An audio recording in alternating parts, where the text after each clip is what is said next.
Hi, my name is Tom Athen. I'm the president of Pathways, and my brother Alex has been a client for the past 5 years.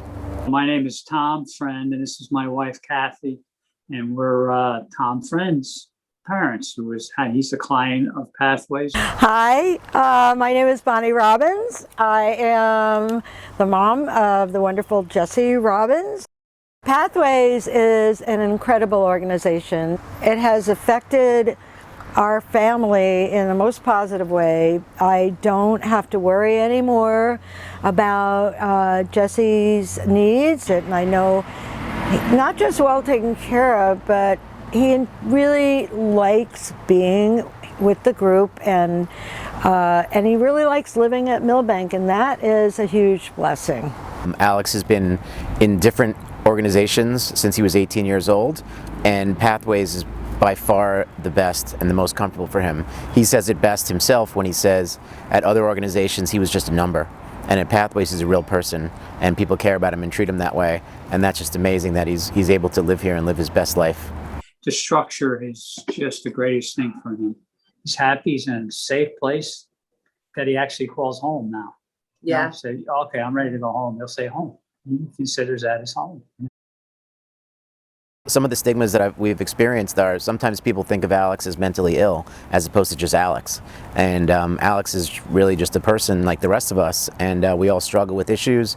And just because his have been diagnosed as something, people start to sometimes put him into a bucket as, he's mentally ill or something, but he's really just a person just like the rest of us. A lot of it came from me and not wanting to accept his diagnosis. And then it was a huge journey of finding the balance between acceptance and hope. In the beginning it was hope, but I learned to be more accepting while still being open to continuing improvement in terms of being independent and living a fulfilled life.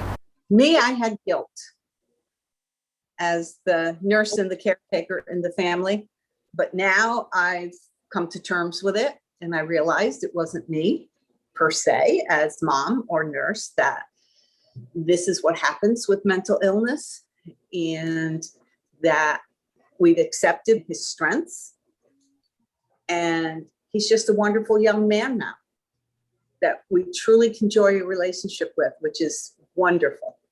I'd like the community to understand that mental illness is not always obvious, and it's not something that you can always put a finger on and say that that person needs help.